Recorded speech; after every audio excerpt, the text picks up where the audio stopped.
Welcome back to another video. It's been about 6-7 months since my last video here on YouTube. For those of you that don't know me, I'm Mattia. I'm a young entrepreneur in the Netherlands. This is basically a new series that we're starting called The Road to a Million. Everyone's goal in entrepreneurship is to make $1 million. This is our road to that. We'll be showing you the progression, we'll be showing you the downfalls, just the journey. I think it can really be helpful to young entrepreneurs to see something that's real instead of fabricated. A little bit of background about me and the team. Last year was the first time we touched 6 figures with a business where it did really well for us, and then we watched it all evaporate because of poor back-end management and all topics that we'll probably get into in further videos. But today, starting off the series, I wanted to show you what my personal favorite way is of getting leads. We can work on the offer, we can work on all of these things. We'll get into that in further videos. But who are you going to sell to if you don't know how to get leads, if you don't know how to get engaged leads? Today, I'm going to be taking you through that strategy. Personally, my LinkedIn strategy on agencies. I've been using the strategy since I was 16 years old with my first marketing business, and it's helped me get clients since I was 16 to now 6 years down the road. So obviously it's a bit different than selling products. You're selling services. I'm going to show you a little bit about our LinkedIn strategy. I'm going to show you some numbers on the screen so that I can also put some respect and credibility on my name. Let's jump into it. Now, LinkedIn is very interesting because with LinkedIn, your first issue is that you're going to have a list of leads, and then you are going to have those leads accept a connection request from you before you can contact them. Now, that is an issue because of the fact that it creates a barrier. It's not like email where you can just send hundreds and hundreds of emails a day. With LinkedIn, there's usually a cap on how many connections you can send a week and how many messages you should send a week in order for your account to not get banned. So please, please, please, if you're going to use the strategy, patience is the key. Starting off, don't send more than 10 connection requests a day, and then about 5 to 10 messages a day. And then once your account gradually gets warmer, you can ramp it up. So, I mean, as of right now,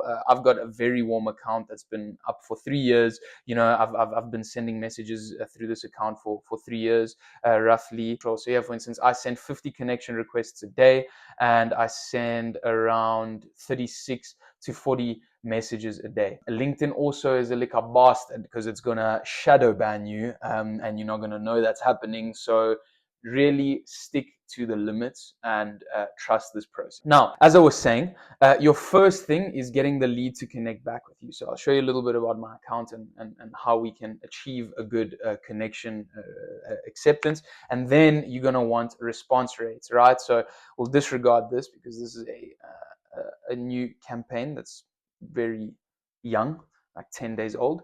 So here, for instance, this is why I also think Dripify doesn't really give you the right percentage when it comes to your messaging response rate. Because, for instance, 77 people of this campaign and these leads accepted my request, which translates to about 30%. And of that, 9 messaged back. So 77 is really the base of people that I can message, because I don't suggest using in-mails. I suggest getting the connection request first. And of those 77, 9 responded, to which 5 got on meetings and 3 converted. The response rate is around 12%. That one wasn't the greatest campaign. Here you're looking at a better response rate of about 24-25%. And then here was a very, very great campaign for us, almost a 50% response rate. And to show you, this was the same on my business partner's LinkedIn, so that I run as well, was here. You're looking at, and again, a 50% response rate. But even here, you know, you're looking at 30%, 20%. So that's really where you want to be with these campaigns. I'm going to show you guys how to set that up. I'm going to show you guys how to get the best results from your LinkedIn campaigns. And I'm going to show you exactly my winning strategies and messages on how to get people to interact with your LinkedIn. So let's jump right in. What's the first thing we need to do? We need to optimize the profile. So here, as you can see, my account is very, very clean, minimalistic, nothing too much. So you've got a little banner about your company and what your company does, photo with a clean white background, nothing too spamsy, nothing too like, you know, colored and in your face and vibrant. You want to stick out, but you also don't want to look like you're going to send an outreach message, right? So this is the account, and then very clean, co-founder at Khairos, nothing more. And then yeah, a little description on what your company does, on what you do, so nothing too major. Then your services, which is something you can get with LinkedIn Premium, which by the way, you really don't need LinkedIn Premium to make any of this work, which is why I like it, because it's a cost-effective way for young entrepreneurs to start getting customers to engage with their product. So now, basically, that's it. That's my LinkedIn. It's very clean. A little thing that I'm testing is I removed the AI from Khairos AI, just because, AI outreach is everywhere right now, and I think people are tired of it. So instead of saying Khairos AI, just say Khairos, and that has boosted our acceptance rate. So this is the first thing you want to start with. Now, let's say we want to set up a campaign. I personally use Dripify. I think it's a great tool. I think it works really well. I think there's certain things they could improve on, but all in all, I think it's a great platform. Let's start a new campaign. Let's simulate a new campaign. So I'm going to say add leads, and this is where you go and you look at your leads. So this is where you get really specific with who you want to target, what your ICP, ideal customer profile, is looking like. You can get as specific or as broad as you like. I usually make my campaigns quite specific, so I can go for specific pain points. We are trying to target the owners of accounting firms, right? So this is what you're going to put in your Boolean. Then you're going to go through here, you're going to go people. You're going to choose the country that you're targeting. So let's say we're targeting the Netherlands for this one. Show the results. Cool. Owner of Pure Sneakers, not really. Business owner at restaurant India, not really what we're looking for. CEO and owner of Verzake, not really. And then you have to redo your search. So this can happen. Really check the quality of your leads until you get it to what you want specifically. So let's say accounting and owner. So global head of accounting, better business owner at Finmarco, owner at an ICT accounting specialist, okay. Chartered auditors, that looks good. Owner at IT finance, that looks good. Let's skip ahead to this page. Owner at Free Deckers, owner revenue accounting director, managing director, owner.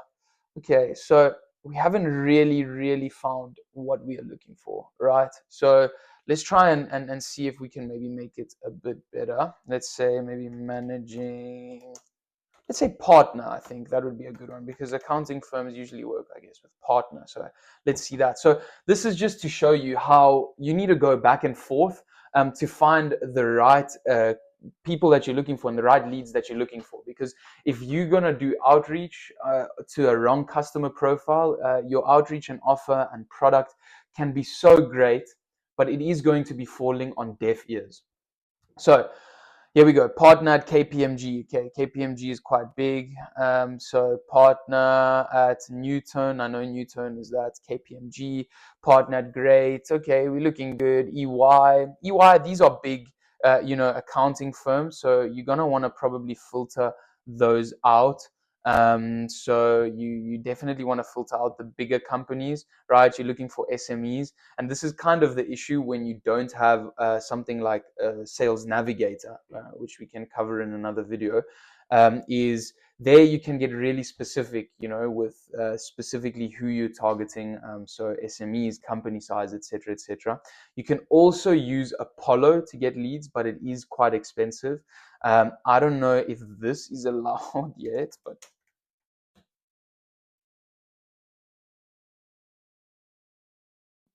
just saying. Anyway, if you don't have this and you just have LinkedIn normal, let's say you found a list, you're happy, partner, accountant, partner at IFA accountants. Okay, we've narrowed down our search quite nicely. I'm happy with this. We go into our campaign, we say basic LinkedIn search. We put down a link, it's going to scrape the leads. We found 970 leads. I'm happy with that. Let's say we want to reach out to only 500 for this campaign for whatever reason. Right, you go next, you go this same leads found in other campaigns. Make sure this is on. It helps so that you're not duplicating messages. Usually I go for when there's no photo on the leads profile, like let's ignore that. Everything else is kind of fine. No photo on a leads profile is like, how serious are you? How much are you actually using LinkedIn? Let's be honest. I'm not really interested in wasting messages on that. Then create a list. Cool. Now we got our lists in. Now your next thing is going to be creating a messaging sequence. And this is where the source is really in, right? So I've got a save template and I'm going to use this one. Now with messaging, I am not giving you here the exact message that you must send to accountants. All I'm providing you is with a formula of how I structure my messages and my winning strategies and what has personally worked the best for me. So there's a couple of tips that you want to really hammer in on. This is LinkedIn, man. This is a social media platform. People aren't on here trying to read paragraphs, trying to know your life story, trying to do all of that. You need to keep it succinct. You need to keep it short. You need to keep it straight to the point, right?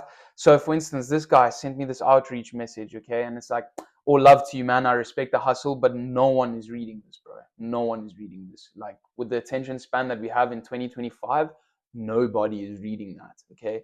And in business, you got to learn. Unfortunately, no one gives a damn about you, about your life story, about anything. You have to go to them with value. How are you helping their business? How are you going to make their business better? And how are you going to maybe make them more money, right? And that's what people care about in business. So with that, let's start by, if you send an invite, okay, do not send it with a note, please. I see so many guys making this mistake. Do not send your LinkedIn connections with a note. People ignore those immediately because immediately it's like, this guy's trying to sell me something. I'm not really interested, okay? What you want to do is you want to start the first message, right? So what I usually do is I'll go, hey, first name.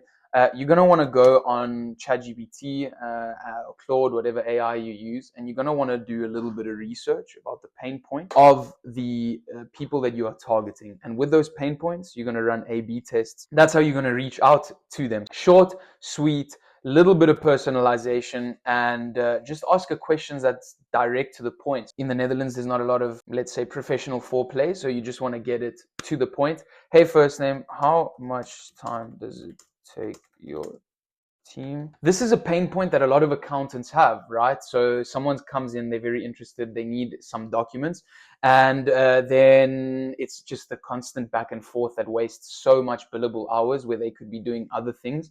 And this is just something that, for instance, we at Khairos AI automate. Hint. So this is basically what I'm going to go and look for is like, yo, how much time does it take you and your team to go back with the prospect? What is that pain point that's really going to get their attention, right? Short, sweet. It's not, it doesn't take them too long to answer you. So you hit them up with that. Then 2 days later, you're going to want to send a follow-up message.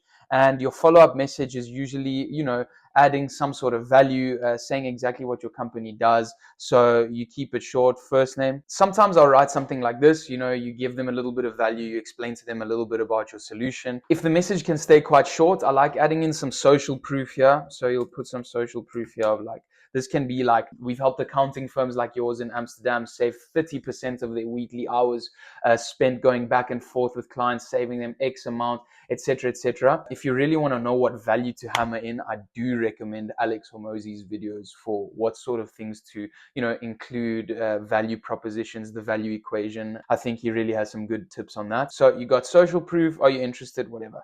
Then I usually go for a 3 to 4 message sequence. Again, it's a social media, guys. Don't bust people's balls. Don't be annoying. Don't send more than this. If someone's not interested, just allow them, just let them go about their time. You don't have to be hectic. So what I usually do is, let's say 4 messages. I like 4 messages. Wait, we'll get to this now. So now, second, you've been ignored now twice, right? How can we get their attention? A cheeky little meme. So I always attach a meme, and that looks something like this. It really works. People like memes. They're going to answer to this if it catches their eyes. So that's just an example of what you can do. Be creative, guys. Don't copy me. Don't copy what I'm doing. Take the formula and let it help you. And then your fourth message is usually going to just be something like, hey, if this is not the right time, I get it. Hey, first name, if this is not the right time, I get it. I still want you to benefit from our service. So here is a notion with 5 AI agents you can set up internally for free. and then you attach a link, you give some value. On that last touch up, you're going to want to give some value. You're going to want to give them a reason to potentially think about you in the future, to, you know, look at the value and think, oh, damn, they're giving me value. They must know what they're doing. And also, they could potentially try and implement this, which happened to us last week. A client of ours, we sent that last follow-up. They said, thank you for the PDF. Right now is not the great time. But they used our Notion to try and implement an AI agent. And then they realized they needed a bit of help and they came back to us. So the more value you can provide, the better. Give, give, give, give, give. You know, before you take, before you ask for anything, before you ask for any money. You got to remember, these are cold outreach, right? You got to give them a reason to answer your message over the tens of hundreds of messages that they get a day. So that's very important. On a very high level, this is how I set up my campaigns. So to recap, and then, yeah, you just, in the sequence here, you're going to want to put a 2-day delay. I usually like 2 days between each message, Monday to Saturday. Sunday, I usually leave people alone. I know there's mixed opinions on this. Again, do what works for you.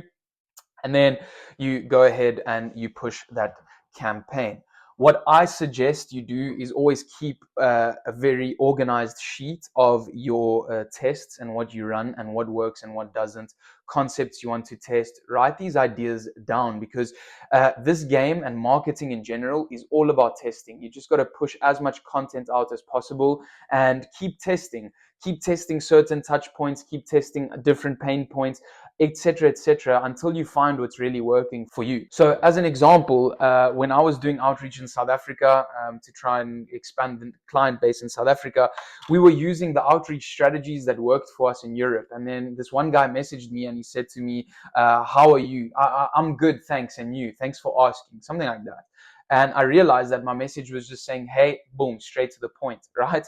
And us South Africans, we like a bit of the professional foreplay. How's it, brother? How you doing? And it's something that I love. It's something that I miss. That's missing in Europe, in my opinion. But Europeans are very direct and straight to the point, especially Northern Europeans. And that's nothing negative or bad towards them. It's just their way of doing business. And the reason I'm saying this specifically is research your customer base and research the people you're reaching out to. If you're talking to CEOs and you're talking to CEOs of big companies, maybe the meme's not going to work as great. If you are talking to, people like South Africa, add a little bit of that. How's it? How are you doing? How's things been? How's business? You know, you're going to get a lot more by nurturing the conversation than just being direct to the point. So these are the small things that I tested and seen the differences in the results. So when I implemented the how's it, how are you doing in South Africa, I got 10% more responses that week, and following it just kept growing